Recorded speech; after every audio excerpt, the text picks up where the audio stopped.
Hello students, I hope you are fine. और मुझे उम्मीद है ये स्टोरी आपको बहुत पसंद आ रही होगी।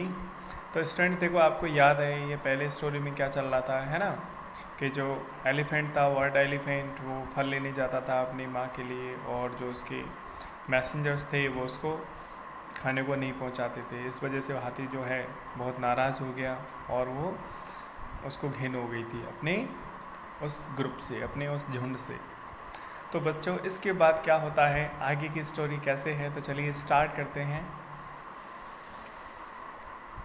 ओके, तो देखो बच्चों, देन तब वन डे, एक दिन ही डिसाइडेड, उसने निश्चय किया, टू लीव, छोड़ने का, देम ऑल, उन सभी को छोड़ने का फैसला किया, बिहाइंड यानी पीछे, यानी देन वन डे, एक दिन, ही डिसाइडेड, उसने निश्चय किया, to leave them all behind, उन सभी को पीछे छोड़ने का निश्चय कर लिया।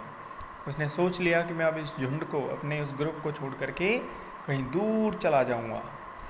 एंड टुक हिज मदर, और अपनी माँ को ले जाऊंगा, टू माउंट कैंडोराना, ठीक है, यानी कि उसने अपनी माँ को अपने साथ लेकर के कहाँ चला गया वो, माउंट कैंडोराना, टू लिव इन अ केव, एक गुफा में, बिसाइड अ ब्यूटीफुल लेक, जो कि एरिया, जो माउंट कैंडोराना जो था, एक ब्यूटीफुल लेक थी बेटा, झील, उसकी बगल से था, बिसाइड अ ब्यूटीफुल लेक। और वो जो लेक है, दैट वॉज कवर्ड, जो कि ढकी हुई थी, विद गॉर्जियस, यानी अति सुंदर, पिंक लोटसेस, यानी बहुत सारे पिंक कलर के जो रोजेस थे उनसे वो ढकी हुई थी झील। और उसकी बगल से एक गुफा थी, वहाँ पे रहने के लिए अपनी माँ को साथ में ले गया, अपने झुंड को छोड़ करके। ओके, तो जो वाइट एलिफेंट था, कितना दयालु हृदय का था, काइंड हार्टेड था, कि उसने अपने पूरे ग्रुप को छोड़ करके अपनी माँ के साथ वो माउंट कैंडोराना में चला गया। वन डे, एक दिन क्या हुआ, then the white elephant was feeding, अब वो गुफा में अपनी माँ के साथ रहता, उसकी देखभाल करता, उसको खाना खिलाता, क्योंकि माँ तो उसकी अंधी थी, कमज़ोर थी, देख नहीं सकती थी, है ना, तो उसकी माँ को खाना खिलाया करता था। तो ऐसे ही एक दिन, वन डे, देन द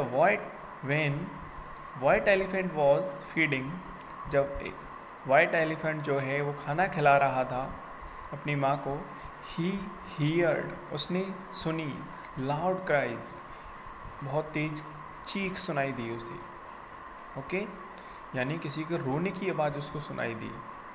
बच्चों यहाँ पे देखो एक शब्द आया HEARD, हियर्ड, हियर्ड यानी सुना, और एक शब्द है हर्ड, जैसे यहाँ पे आया देखो HERD, हर्ड, इसका मतलब होता है झुंड, और ये है हियर्ड, इसको हर्ड बोलेंगे और इसको हियर्ड बोलेंगे। ओके, तो चलो स्टार्ट करते हैं। तो वन डे, एक दिन, when the white elephant was feeding, white elephant अपनी माँ को खाना खिला रहा था, ही हियर्ड अ लाउड क्राइज, तो उसको एक तेजी की चीख सुनाई पड़ी। अ फॉरेस्टर, एक फॉरेस्टर आप जानते हो जो जंगल में रहता है, वो है ना फॉरेस्टर, जंगल में रहने वाला। अ फॉरेस्टर फ्रॉम बनारस, एक बनारस का रहने वाला एक फॉरेस्टर था। ओके, हैड लॉस्ट हिज वे, अपना रास्ता भटक गया था, इन द फॉरेस्ट, जंगल में, एंड वॉज एब्सोल्यूटली टेरिफाइड, और पूरी तरह से, एब्सोल्यूटली यानी पूरी तरह से, टेरिफाइड यानी डरा हुआ था। He had come to the area, वह इस एरिया में, जंगल में आया था, टू विज़िट, मिलने के लिए, रिलेटिव्स, अपने रिश्तेदारों से, उसके कुछ साथी थे जो यहाँ जंगल में रहा करते थे, तो उनसे मिलने वो आया था। लेकिन हुआ क्या, and could not find his way out, लेकिन वो बाहर जाने का रास्ता नहीं ढूंढ पाया। एंड कुड नॉट, नहीं ढूंढ पाया, कुड नॉट फाइंड, नहीं ढूंढ पाया, हिज वे आउट, अपना रास्ता, आउट यानी बाहर जाने का, तो अपना बाहर जाने का रास्ता वो नहीं ढूंढ पाया। तो स्टूडेंट्स आगे देखो, पेज पलट लेता हूँ मैं, क्या होता है स्टोरी में।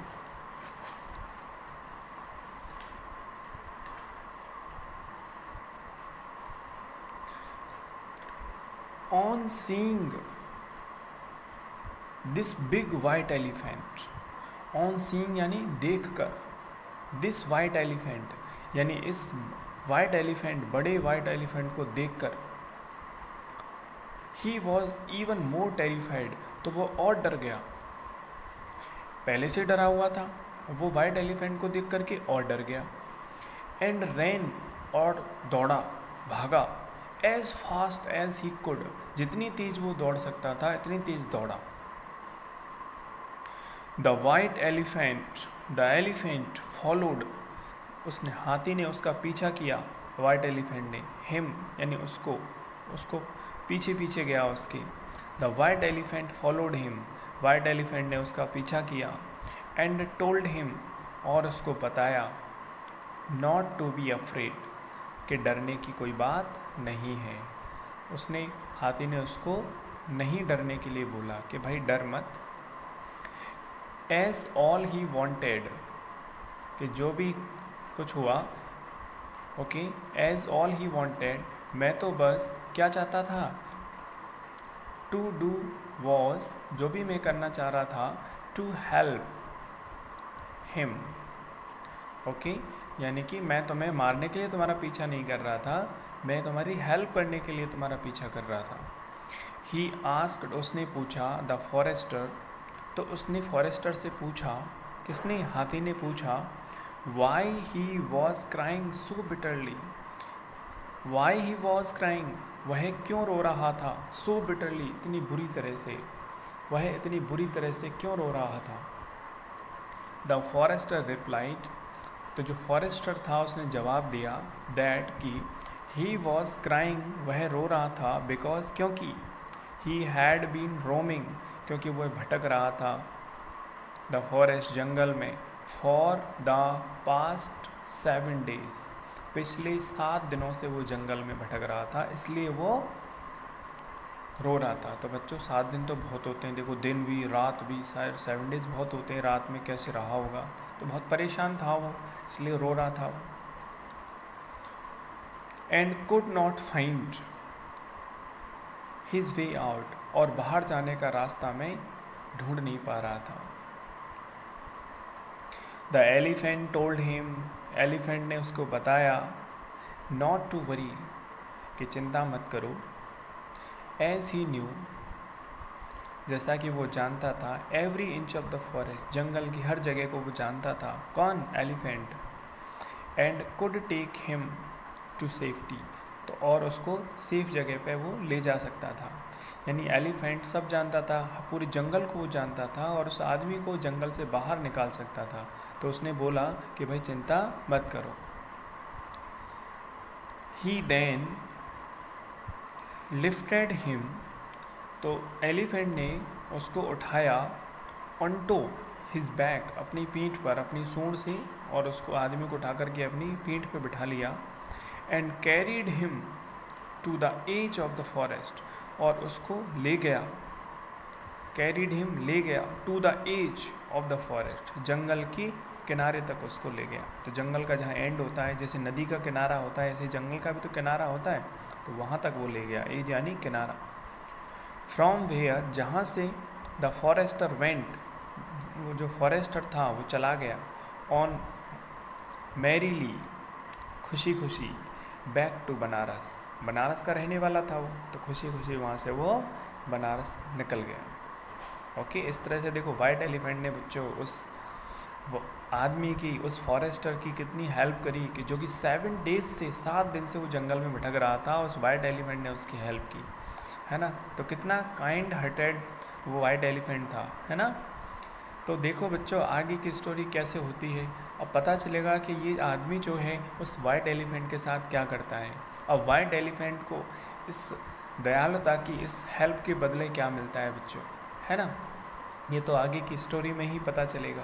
तो तब तक के लिए वेट करिए, मिलते हैं नेक्स्ट वीडियो में। ओके, तो बट एंड करने से पहले मैं आपको ये बता देता हूँ आपका होमवर्क क्या है। ओके, तो बच्चों देखो, ये आपका A2 असाइनमेंट है, जिसमें मैंने देन 1 डे से लेकर के और बनारस तक का पूरा पेज कवर किया हुआ है, ठीक है, रीडिंग की है, जिसमें ये हार्ड वर्ड्स हैं बच्चों। बिहाइंड यानी पीछे, बिसाइड यानी बगल में, गॉर्जियस यानी अति सुंदर, गॉर्जियस, है ना। कोई कहते हैं ना कि अरे वाह गॉर्जियस, है ना, कितनी सुंदर है, गॉर्जियस। फीडिंग यानी खिला रहा था। हैड लॉस्ट भटक गया था, खो गया था। टेरिफाइड डरा हुआ। कुड नॉट नहीं सका। ऑन सीइंग देख कर। अफ्रेड यानी डरना। बिटरली यानी बुरी तरह से। ओके, सम मोर क्वेश्चंस। ROAMING रोमिंग यानी भटक रहा। नॉट टू वरी चिंता नहीं करने को। एज ऑफ फॉरेस्ट जंगल के किनारा, जंगल का किनारा। ओके, मैरिली यानी खुशी से, यानी हैप्पीली। ओके, तो बच्चों यहाँ पे देखो हार्ड वर्ड्स आपको फेयर नोटबुक में लिखने हैं। इसके बाद आपको कुछ क्वेश्चंस मैंने दिए हैं, इनके आंसर्स भी आप फेयर नोटबुक में लिखोगे। यहाँ लिखा हुआ है रीड द पैराग्राफ, जो भी मैंने पढ़ाया है वो आपको पढ़ना है, and right the answers of the following. और जो कुछ क्वेश्चंस नीचे दे रखे हैं इनके आंसर आपको लिखने हैं। पहला क्वेश्चन है फ्रॉम वेयर। फ्रॉम वेयर का मतलब कहाँ से। Did the forester come, forester कहाँ से आया था। दूसरा क्वेश्चन है who had lost his way. Who यानी कौन, हैड लॉस्ट भटक गया था, हिज वे अपना रास्ता। ओके, तीसरा क्वेश्चन है why was forester crying bitterly. Why यानी क्यों, फॉरेस्टर क्राइंग रो रहा था, बिटरली बुरी तरह से। ओके, मैं हिंट कर रहा हूँ, बाकी आपको करना है। सिंस व्हेन यानी कब से। Had the forester roaming in the forest जंगल में कब से भटक रहा था। Make sentences using the following words. यहाँ पे बच्चों मैंने 2 वर्ड्स लिखे हुए हैं, गॉर्जियस एंड बिटरली। इनसे आपको सेंटेंस बनाने हैं, और सेंटेंस इस बुक में से नहीं लेने हैं, आपको अलग से बनाने हैं। कहीं ये बुक में से लिख दो, लाइन उतार दो उसमें से, ऐसा नहीं करना है। ओके, नहीं तो आपके नंबर काट लूँगा फिर मैं। ओके स्टूडेंट्स, सो मिलते हैं नेक्स्ट वीडियो में। Thanks for all.